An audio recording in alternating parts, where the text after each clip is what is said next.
The Taliban announced an interim government for Afghanistan. We will take a look on how it will shape the country. Hello, I'm Anand Naidu, and this is The Heat.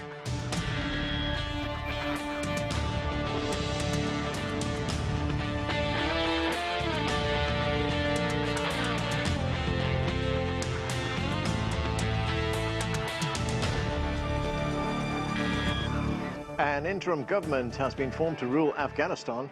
The Taliban picked Muhammad Hassan Akhund as the country's prime minister. He's seen as an influential and respected leader on the religious side of the group. The deputy prime minister will be Abdul Ghani Baradar, who led the Taliban delegation in peace talks in Qatar. Thank God our country regained its freedom from occupation. All the causes of the wars were destroyed. Our compatriots enjoyed wide security, and for the first time, the ground was prepared for the coming of a strong Islamic government. To learn more about what that will mean for the country, we're joined now by our correspondent, Sean Caleb. Sean, you've lived in Afghanistan, you have worked there, you've found many stories from Afghanistan. What can you tell us about the makeup of this new government and what it will mean for relations with the United States? Well, it's certainly interesting. I think if you ask a lot of people, it looks a lot like the old Taliban leadership from '96 until they were driven from power in 2001. I was able to talk to a handful of analysts earlier today to kind of get their take on it. And one in particular, I really liked what he had to say, that he believes that this government is going to do the bare minimum to try and free up international money coming to the Taliban government because they are facing an instant economic crisis and a humanitarian crisis, so they're going to need money if they're going to keep promises to all the people in Afghanistan. And secondly, they'll probably allow the Americans and Westerners to go too, because it's not something they want to kind of go to the mat over at this point. And thirdly, a lot of Afghans will probably be allowed to go as well, as long as there isn't a brain drain. In terms of Al-Qaeda, they'll still have a relationship, probably not operational, and that is going to be very significant as well. Certainly a lot at stake in all this, and last night, U.S. President Joe Biden was asked if he would reach out and embrace this new government.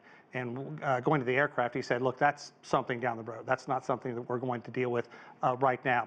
But I want to show you some pictures that unfolding on the streets of Kabul today. I lived at the U.S. Embassy for 1 year, worked there, and that is right outside the main gates of the U.S. Embassy. What you're seeing is the Taliban logo, Taliban leadership going up on the wall of the old U.S. Embassy. When I think about the money the United States sunk into that and all the buildings in there, all the housing, its own water treatment plant, so much in there. Now, it's just handed over to the Taliban. And interestingly, I'm pretty sure that is Massoud's circle as well. Of course, Ahmad Massoud, the leader of the Northern Alliance, who was assassinated on September 9th before 9/11, and really credited with pulling the alliance together that drove the Taliban from power. So certainly a very graphic changing of the guard. It's certainly shocking and interesting to see this come up.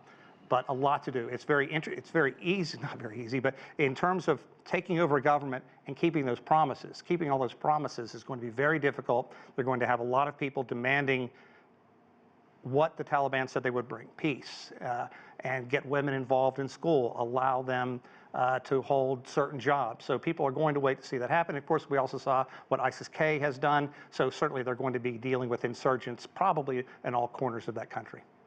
So, Sean, 20 years ago, the United States went to war in Afghanistan to drive the Taliban and Al-Qaeda out of the country. Now, 20 years later, the Taliban are back in power, and they've just announced an interim government. So what has changed in those 20 years? I saw an editorial cartoon the other day, and it showed a door. It said 2001, and the Taliban running out the door. And then it showed a door 2021, a head peeking in saying, now, where was I? And in many ways, that's pretty accurate. The leadership is back in power. The concerns are going to be there instantly. There are reports that women have been, stopped on the street for not wearing a burqa and walking alone, which under the Taliban's interpretation of the Quran, if they don't want, or Sharia law, they don't want them out walking alone. They want them to be escorted by their husbands or some other male. So certainly that's going to be something to watch. Also, one of our trips over there back in 2019, we met a human rights activist named Laila Haidar. She's really something, and there she is now. That is a coffee shop that she owned, and she used the money from this restaurant and coffee shop to help young women who had been abused, being forced into marriage at young ages, and to try to escape that kind of life. And there she is dealing with some men who were addicted with heroin, and her goal was to try to get them off the streets, get them healthy, and find them gainful employment. And to be honest with you, I have no idea where she is today. But I did talk with her back in 2019 as Afghanistan's government was showing its weakness, and they were talking about negotiating with the Taliban for some power sharing deal. And I asked her thoughts on what a power sharing agreement with the Taliban would be. This is what she had to say. A new government that includes the Taliban, that is frightening to me. I think all of our efforts will be wiped out, and women will once again be relegated to the house and the kitchen. It's going to be interesting to see what happens to all those women, because I think if you point to one thing that can show universal progress in Afghanistan, it was women's rights, the rights of young girls, education, getting jobs, having a chance at a decent life for the first time in decades. And now all of that is in question. Thanks so much, Sean. Thanks for joining us. CGTN correspondent Sean Caleb's with that great report there. Thank you. Now, to discuss what's next for Afghanistan, we have in our panel from London, Zardasht Shams. He is the former head of mission at the Embassy of Afghanistan to Pakistan. And here in Washington, D.C., Ahmad Mohibi is founder and president of Rise to Peace. Welcome to both of you to the show. And Zardasht Shams, let me start with you. As we've been reporting, the Taliban have announced the interim government, and looking at some of the people in it, it is led by Mullah Muhammad Hassan Akhund, who is actually on a United Nations sanctions list. He's been blacklisted. It also includes Sirajuddin Haqqani, who is being sought by the United States. He's being sought by the federal police here. What are your thoughts on this new government? Thank you so much, Anand. The announcement, I think, came with disappointment, particularly for the Afghan nation, and also maybe worrying for the entire world. Because we were expecting the Taliban that they were making statements that they have changed and they have been transformed. But unluckily, from the cabinet, the government, they announced it's total Taliban government. There is none of non-Taliban politicians or leader, anyone. So everything is now with Taliban. They have monopolized and they have dominated.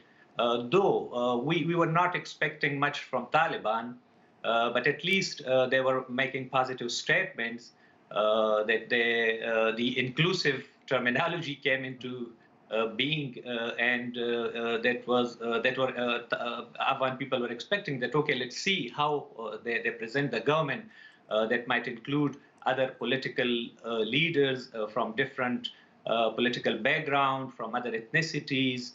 Even women, though recently Taliban had declined the participation of women in the leadership positions. But anyway, now the majority of Afghan people are quite dissatisfied and disappointed. So as you say, it's a total Taliban government.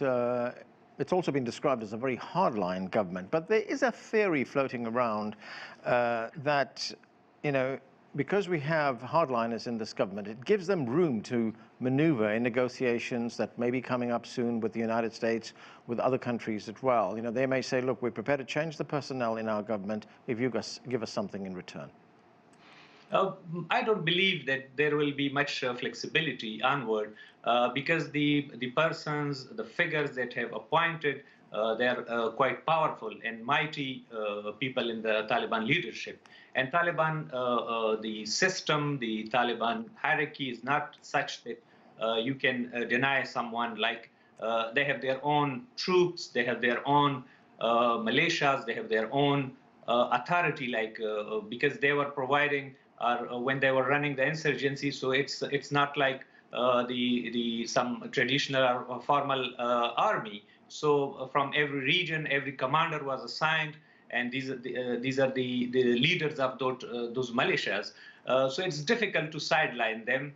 But anyway, there might be some little margin, but we don't expect much. But you're right that I believe that with this government, they will go to further isolation. We were expecting that they are also convincing or lobbying with the international community that they have been transformed, and the government that will come will be inclusive. So now when we see, I personally, I am losing hope for any better future, because I believe that Afghanistan will go to further isolation, and that will badly impact the lives of Afghan people.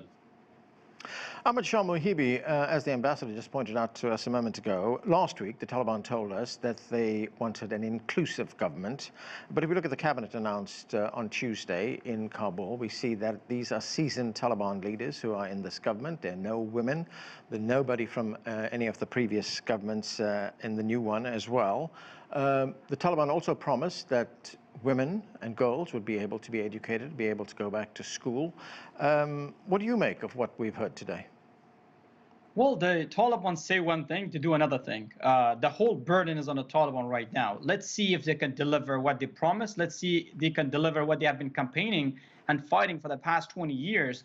They say jihad, the so-called jihad, and they say bringing Sharia law and bringing Islamic Emirates. I think it's time for them to show the world.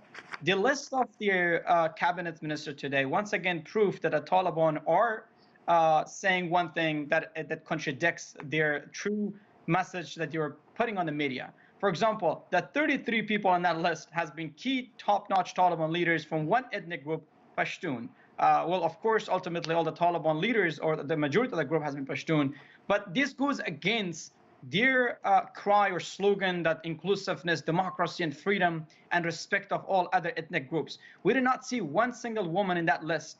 We saw only one Tajik. He is known for his brutality, that he was appointed as the chief of staff, the Fasihuddin. We see one Uzbek, and you see one other Tajik that has been head of deputy minister for Minister of Cultural. So I think role of woman, role of other ethnic groups. We're talking about Uzbeks, Hazaras, Baluchis, Aymaqs, and many other ethnic groups. Over 17 ethnic groups in Afghanistan. When Zabiullah Mujahid was speaking to the press today while announcing the new cabinet, he mentioned straight to the point that we are not looking to make this more ethnic style government. We're going to make an Islamic government. That means Taliban will rule. So I think it's too early, but what you're saying is that this is going to be an interim government. We're going to have a future government. So as of right now, we have the resistant forces fighting in Panjshir Valley. Even though the Taliban declared victory, but the resistant forces are saying that they are in strategic locations in valleys. We have other political leaders in Abu Dhabi, in Pakistan, Uzbekistan. So I think going forward, we could see that Afghanistan's future is only possible towards a peace, a sustainable peace, if it includes all the political leaders. Similar situation happened with former President Ashraf Ghani. Too much isolation of power and centralization of power. It ended his regime. So I think there's a new chapter for Afghanistan, and if the Taliban want inclusiveness, they have to show it in actions, not in words. Ahmad Shah, we also heard from the Supreme Leader in Kandahar. He said that the new government must rule Afghanistan within the tenets of Sharia law. So would it be fair to say then that what we are looking at is basically a theocracy? Absolutely, yes, it is. I think there is in Islam, a lot of people get confused by Sharia law. Sharia law by itself is not bad, but when it comes to culture, when it comes to political leadership that uses Islam as tools to justify their violence actions, that's the problem. So for example, the wife of Prophet Muhammad, she was a merchant, she was a businesswoman. That's how they met each other, that's how they got married, and that's how they founded the foundation of Islam. So I think every single Muslim in the world have the right to go to school, have the right to, even girls and guys, they have the right to date, they have the right to education, they have the right to have the freedom, connect to the world, not forced marriage, not forced staying at home, not having the woman to work, putting burqa on them, beating on the streets.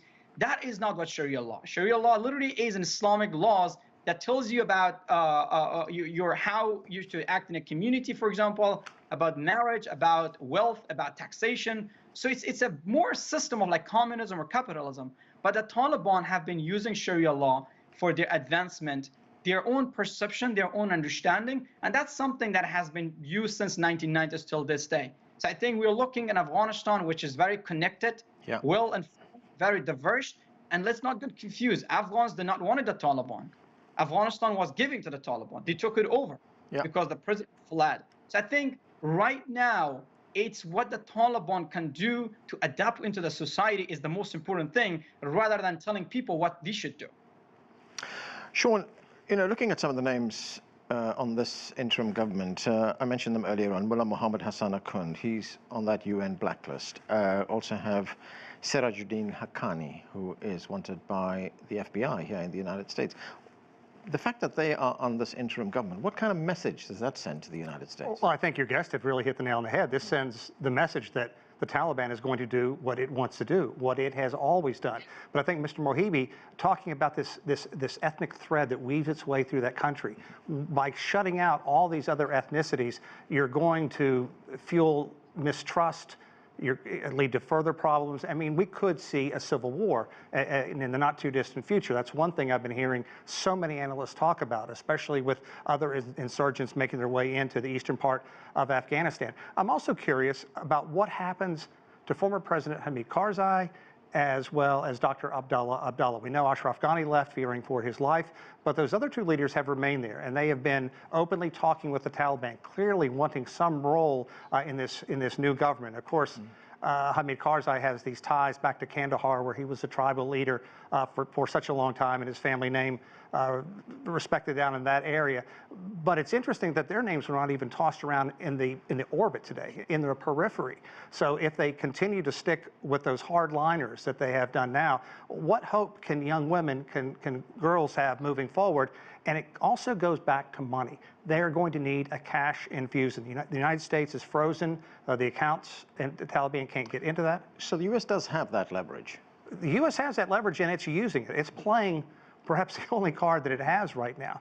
Certainly the way that the United States left that country has brought a lot of anger from overseas and from here. I've talked to a number of people I worked with at the embassy and a number of troops, and I've heard everything from shameful embarrassment, just feeling hurt about how this happened.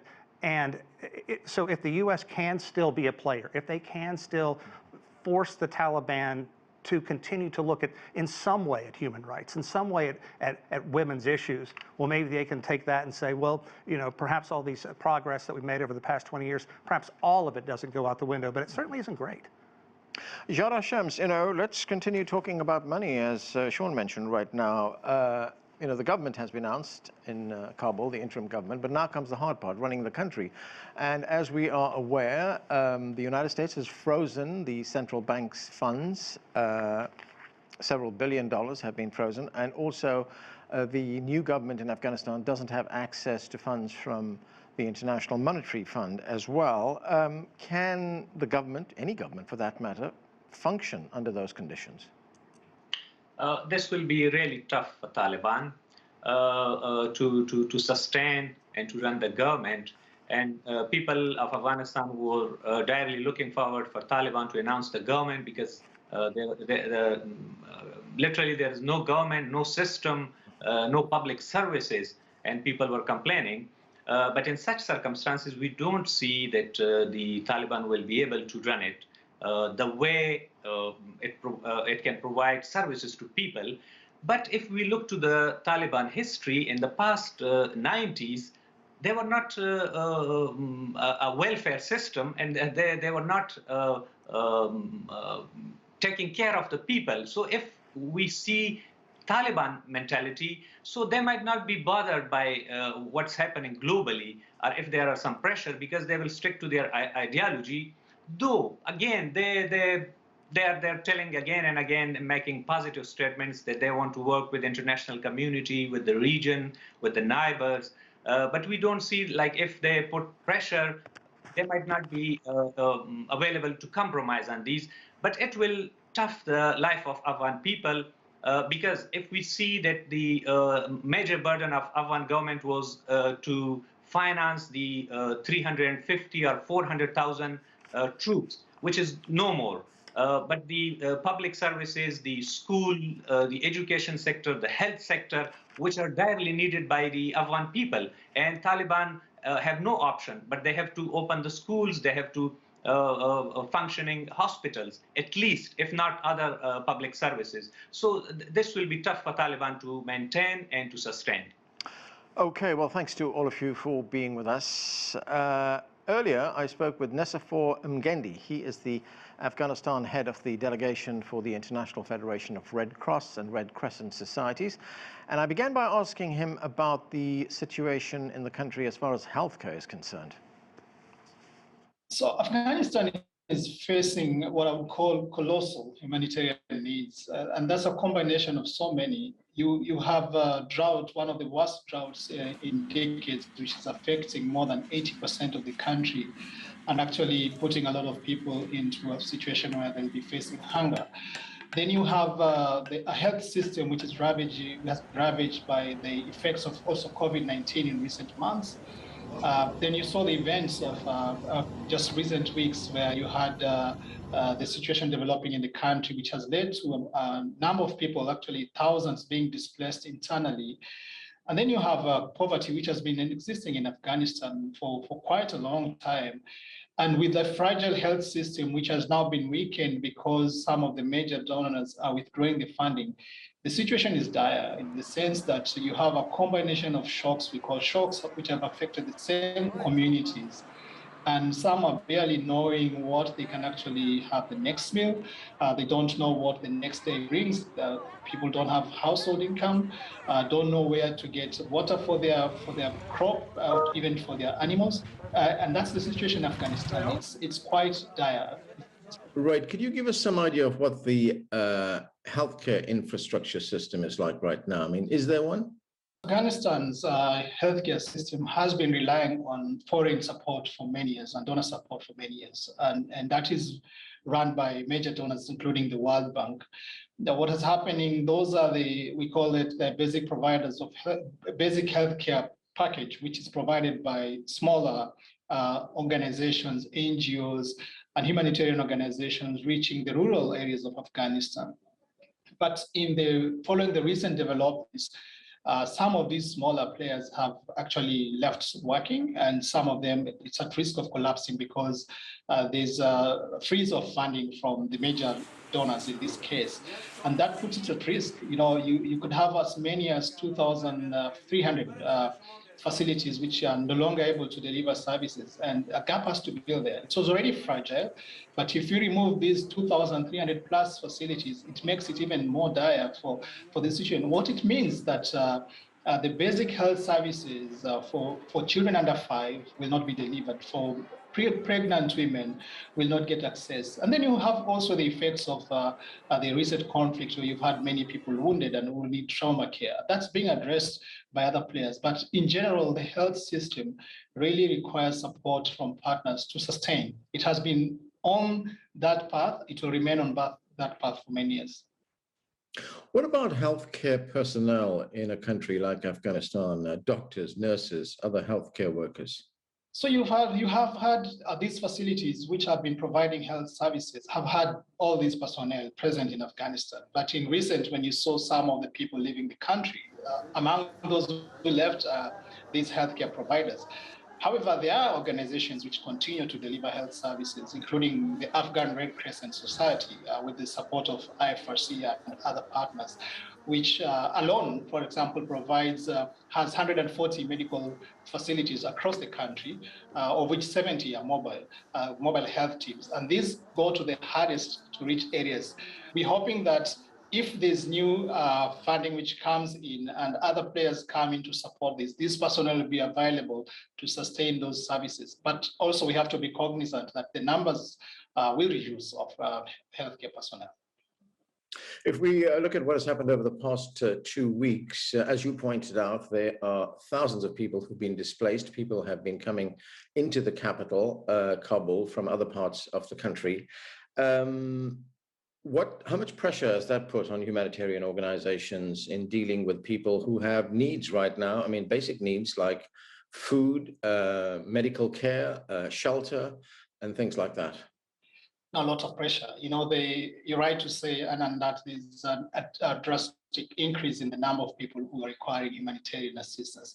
But the number, even before the events of the recent weeks, it was estimated that 18 million people, that's close to half the population of the country, were already dependent of humanitarian assistance. And then you have now these events, and that's a big number. Then we have We have other looming events. Remember, Afghanistan also is a disaster-prone country. We have natural events which happen, and we're heading to winter slowly. In October, it starts getting colder. In December, there's winter. You've also had other services which have been hit by the US withdrawal from Afghanistan. We see over the past few weeks that banks have closed.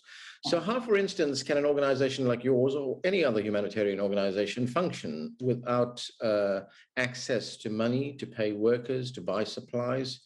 Your day-to-day functioning? Yeah, I mean, that's the irony right now. Right now, we are seeing humanitarian organizations have access to communities and the people who are in need. But as you rightly said, access to money is straining the ability to deliver services.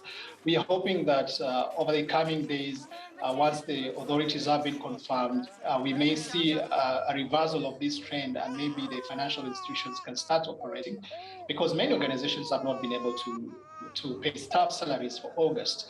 Then we have the cost for moving, for example. If it's mobile health teams, you need to have fuel for the vehicles.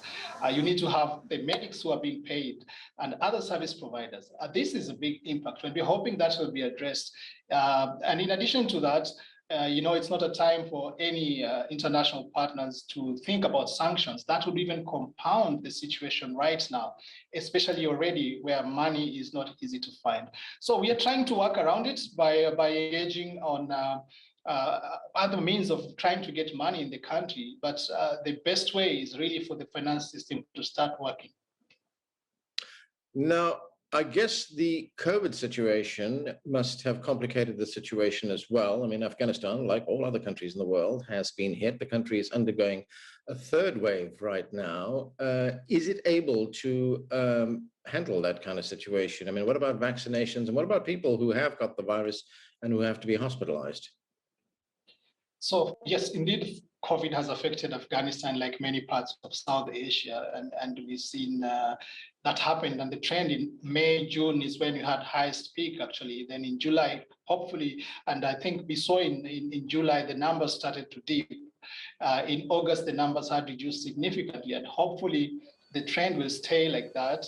However, if you saw the way people moved during the recent events, it's inevitable that there has been what we call super spreader events, and we'll see the results in the coming weeks. And then as we're going towards winter, we may also see spikes, and those are being projected. We have to take into account that with a fragile health system, it will be difficult to manage the COVID cases.